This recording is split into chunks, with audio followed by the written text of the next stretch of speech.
Est-ce que, quand tu fais la queue à la boulangerie, t'en as quelque chose à foutre de ce que raconte la cliente quinquagénaire en manque d'attention qui est devant toi? De ce qu'elle raconte sur la venue de ses petits-enfants la semaine prochaine, ou sur ses douleurs de dos? Sans stigmatisation, hein. Eh ben non, tu t'en bats les couilles de ce qu'elle raconte. Et pourquoi tu t'en bats les couilles? Parce que ça t'apporte rien et que ça ne te concerne pas.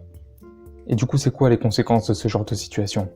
Ou même, qu'est-ce que c'est les conséquences de 90% des conversations où on en a rien à foutre, ou en partie rien à foutre?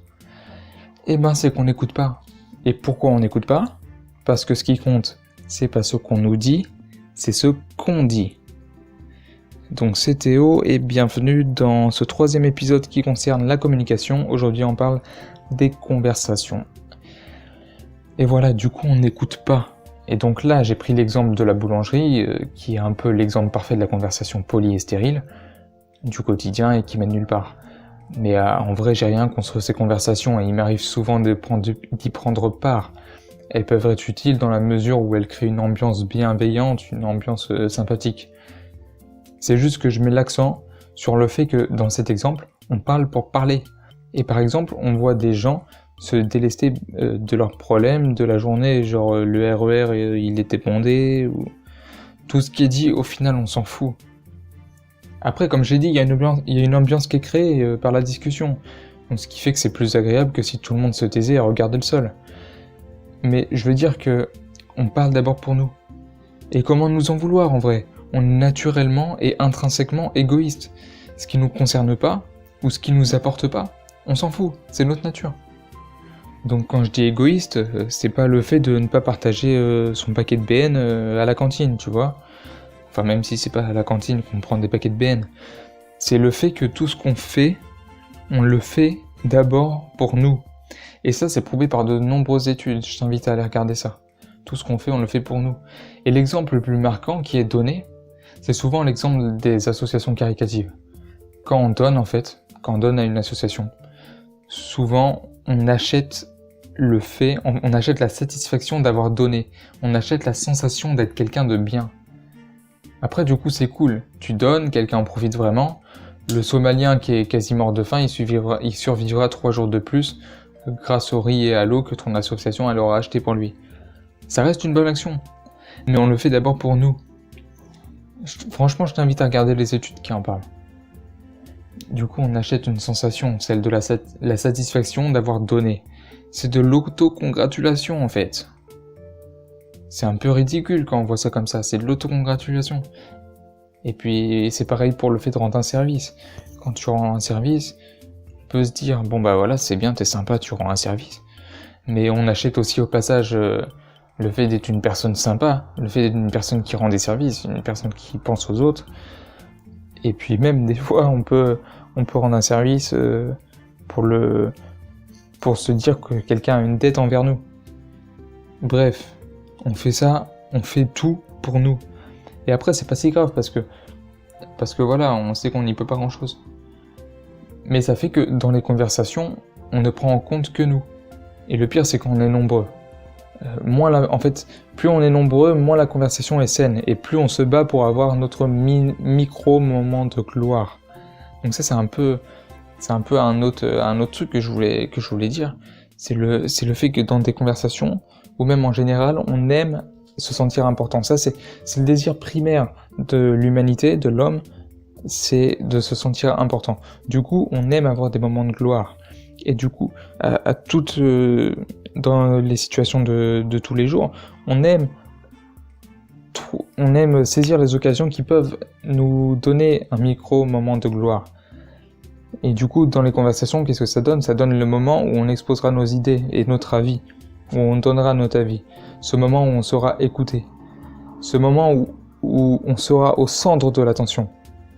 Et une fois passé notre tour, par contre, une fois qu'on l'a fait, une fois qu'on a eu notre micro-moment de gloire, après c'est à quelqu'un d'autre d'avoir son micro-moment de gloire. Et puis voilà, ça passe, et puis du coup, les autres quand tu parles, quand toi tu dis ton truc, surtout si c'est une anecdote perso, ils s'écoutent qu'à moitié. Et ça tu peux le voir quand ce sont les autres qui parlent. Quand ce sont les autres qui parlent dans ce genre de conversation, si t'es à moins que tu sois vraiment quelqu'un de bien. Bon, là je dis ça entre guillemets, tu vois. Tu vas, en général, tu vas penser à la prochaine chose que tu vas dire. Ou encore pire, tu vas penser à ce que tu as dit pendant que les autres parlent. Donc voilà, t'écoutes pas, ça donne vraiment des situations où tu veux dire un truc, ça peut donner des situations où tu veux dire un truc, tu veux rebondir sur ce qu'a dit quelqu'un d'autre, mais que, vu qu'on est nombreux et que ça va dans tous les sens, tu peux pas forcément rebondir instantanément, et venu le moment où tu peux dire ton truc, où il y a une petite pause, là la conversation elle a dévié, c'est trop tard, et puis voilà, parce que après faut pas déconner, tu vois, on est égoïste, mais on est quand même poli, on coupe pas la parole. Donc voilà, ça fait partie un peu des trucs cons. À ce moment-là, tu perds ton micro au moment de gloire, tu dis « Ah putain, dommage, personne ne peut profiter de mes idées si j'ai oublié ou que c'est trop tard. » Ouais, mais de toute façon, ce que t'as dit, tout le monde s'en fout. Et puis du coup, qu'est-ce qui s'est passé pendant ce temps, là, pendant ce temps où tu réfléchissais sur toi, où tu réfléchissais à ce que tu allais dire, à ce que tu avais dit, bah t'as pas écouté, t'étais focus sur ce que tu voulais dire. Et si tu le dis à contre-temps, plus rien n'a de sens. Et c'est encore plus une bataille puérile pour avoir chacun son micro-moment de gloire. On arrive encore sur une discussion sans intérêt. Et l'histoire des micro-moments de gloire, en fait, ça fait des années qu'on en parle. Ça fait quelques années qu'on en parle, ça fait pas non plus des millénaires. C'est un des premiers, ça a été Andy Warhol. En fait, quand on a commencé à s'intéresser aux faits divers. Le fait divers, c'est... Bon, après, voilà, ça dépend de ton point de vue sur les faits divers. Moi, je vois ça vraiment comme une grosse connerie, mais peut-être que j'ai tort sur le goût. Bref, Andy Warhol, tu vois, il faisait ça quand les personnes étaient accusées, quand c'était un peu... On mettait en scène, en fait, les exécutions, les criminels et leurs procès et leurs exécutions à la chaise électrique. Et du coup, là, il y avait un peu cette notion de micro-moment de gloire, et c'était la première fois qu'on voyait ça. C'est le moment où le monde a commencé à se globaliser. Et du coup, lui, Andy Warhol, et je sais plus, je crois qu'il peignait ces trucs-là. Il faisait des all-over. Bref, je t'invite à regarder All Over Andy Warhol, tu vas comprendre rapidement de quoi je veux parler. Et nous, bon après, c'est pas exactement les faits divers, maintenant c'est plus les affaires Fiona et compagnie, les affaires de viol, d'enlèvement, de meurtre. Mais tout ça, c'est que de l'audience, c'est malsain. Bref, tu vois, là, j'ai un peu divagué, c'était un peu le summum des conversations de merde, mais en vrai, il n'y a pas que ça, tu vois. N'empêche qu'il y a toujours un problème et un manque d'écoute. Même avec ta famille et tes meilleurs potes, il y a un manque d'écoute, et c'est souvent inconscient. Faut savoir que, dans ces cas-là, c'est pas juste qu'on n'écoute pas, enfin, dans ces cas-là, donc là, je change de... Tu vois, je parle plus des conversations débiles où on est à 8, où on dit chacun son anecdote. Je parle... Après, tu vois, il y a ces discussions-là, et il y a celles où tu veux avoir... tu veux vraiment parler de quelque chose, tu parles à deux, genre. Vous êtes deux, vous voulez parler d'un truc. Un peu plus, une conversation un peu plus sérieuse. Et du coup, là, dès qu'il y a quelqu'un qui veut commencer à dire un truc un peu abstrait, un peu flou, en fait, faut commencer à faire un vrai effort de compréhension, à se projeter réellement et honnêtement dans ce qu'on nous dit, et pour vraiment comprendre. Et quand on y arrive, là, il y a une sorte de connexion. Là, il y a un truc qui se passe. Mais la plupart du temps, on n'y arrive pas parce qu'on ne fait pas l'effort de la compréhension. Je me suis rendu compte que, en fait, pendant des années, je suis passé à côté de choses énormes, à côté de vraies discussions, juste parce que j'écoutais pas avec assez d'attention. J'avais l'impression que j'écoutais, mais j'écoutais pas. Enfin, j'analysais pas ce qu'on me disait. Il faut faire cet effort, et ça change vraiment la perception des choses. En fait, il y a plein de situations où il y a que celui qui parle qui comprend réellement ce qu'il dit. Et encore, tu vois, il y a aussi des gens qui parlent sans comprendre ce qu'ils disent et qui laissent les autres interpréter en choisissant la version qu'ils préfèrent dans ce que les autres ont compris. Bon, ça arrive un peu en politique, je divague un peu. Je divague de trop, je crois. Bref, tu sais quoi? Fais un truc concret. Fais un test. Dès demain ou aujourd'hui même. Écoute vraiment les autres. Mais vraiment, écoute vraiment ce qu'on te dit. Laisse ton ego de côté. C'est ça le truc le plus dur, je pense. Le truc que si tu l'as jamais fait, tu comprends même pas comment c'est possible parce que tu vois pas de quoi je parle. Laisse ton ego de côté. Écoute. Et ensuite, parle si tu penses que ça vaut le coup de parler.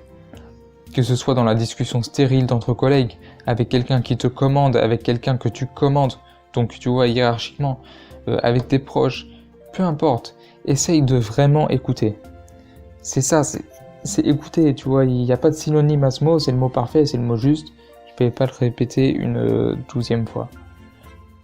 Et c'est une vraie renaissance quand tu te rends compte qu'on peut écouter les autres et quand tu commences vraiment à comprendre ce qu'on te dit, tout ce qu'on te dit. En écoutant, il peut y avoir des révolutions dans ta tête, des vraies révolutions, des trucs de dingue. En fait, quand on écoute, on acquiert des savoirs, on s'enrichit. Alors que quand on parle, quand on fait que parler, on accentue juste ce qu'on sait déjà. On appuie nos croyances, en fait, on satisfait juste notre ego. Il y a d'un côté un truc quasiment que positif, qui est écouter, du coup, avec les avantages que je viens de dire, et de l'autre, un truc qui est assez négatif, parler, par rapport aux arguments que je viens de dire juste avant. Et Léonard de Vinci, d'ailleurs, il a une citation pour ça. Une citation magnifique. C'est « Écouter, c'est posséder, outre le sien, le cerveau des autres. » Écouter, c'est posséder, en plus du sien, le cerveau des autres. Ça prouve que dans la plupart des conversations de tous les jours, on n'a rien à gagner en vrai. C'est juste de l'autocongratulation non-stop ou de la plainte. Pour moi, on doit changer ces conversations pour les rendre utiles. Après, me fais pas dire ce que j'ai pas dit, tu vois. Parler c'est cool, parler c'est très bien, c'est aussi utile. Et puis si tout le monde écoutait sans parler, bah il y aurait plus rien à écouter. Donc là, je parlais vraiment du point de vue... de l'évolution à titre personnel, par rapport au but d'avancer dans sa vie. Parce que là, en fait, j'ai fait l'éloge de l'écoute, parce qu'on en manque vraiment dans la société. Mais parler et écouter ont chacun leur intérêt, ont chacun un rôle différent. C'est juste qu'il ne faut pas tomber dans le piège inverse et ne rien dire. Parce que parler, c'est quand même hyper important. Parler, ça te permet de créer de vrais liens, de partager des opinions, des émotions, de se rapprocher de gens, ou juste d'établir un contact agréable, tu vois.